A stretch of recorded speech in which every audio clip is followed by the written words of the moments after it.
السلام علیکم۔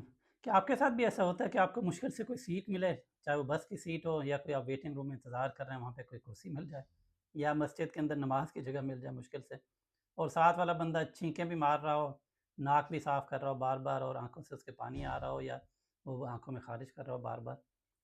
تو آپ یوزولی یہ ہوتا ہے کہ ہم لوگ دور بھاگنے کی کوشش کرتے ہیں یا ٹینشن میں ٹائم گزرتا ہے، لیکن اگر آپ ایک کام کر لیں گے تو اس سے آپ کو دو فائدے ہو جائیں گے۔ ایک تو اس سے حال چال پوچھیں، اور عیادت کی نیت سے حال چال پوچھیں گے تو اس کا ثواب بھی مل جائے گا۔ دوسرا، جو علامات وہ اور بتائے گا اس سے پتہ چل جائے گا کہ اس کو یہ وائرل فلو یا انفلوئنزا ہے، جس کو نزلہ زکام کہا جاتا ہے، یا یہ کوئی الرجک ری ایکشن ہے جو دوسروں کو لگنے والا نہیں ہوتا۔ اگر وہ کہتا ہے اس کو بخار ہو رہا ہے اور گلے میں گلا بھی خراب ہے اور بدن میں درد ہوتا ہے، تو یہ ڈیفینیٹلی فلو ہے جو کہ دوسروں کو لگتا ہے، پھر تو کوشش کریں وہاں سے دور بھاگنے کی۔ لیکن اگر وہ کہتے ہیں ان کو بخار نہیں ہوتا، بدن میں درد بھی نہیں ہوتا، گلا بھی خراب نہیں ہے، تو یہ الرجک ری ایکشن ہوتا ہے جس کو ہے فیور کہا جاتا ہے، ہے فیور یا الرجک رائنائٹس۔ اب آپ یہ کہیں گے کہ یہ ہے فیور بھی اس کا نام ہے اور اس میں فیور بھی نہیں ہوتا، یعنی بخار اس کا نام بھی ہے بیماری کا اور اس میں بخار بھی نہیں ہوتا۔ یہ بڑی انٹرسٹنگ ہسٹری ہے۔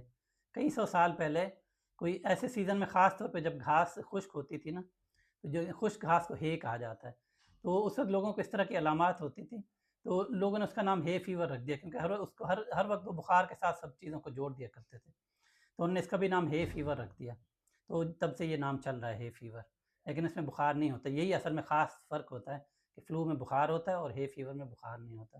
تو اس کا مطلب اگر اس کو ہے فیور ہے تو پھر آپ کو بھاگنے کی ضرورت نہیں ہے۔ ہے فیور دوسروں کو لگنے والی بیماری نہیں ہوتی، فلو دوسروں کو لگتا ہے کیونکہ وہ وائرس کی وجہ سے ہوتا ہے، لیکن ہے فیور دوسروں کو لگتا نہیں ہے۔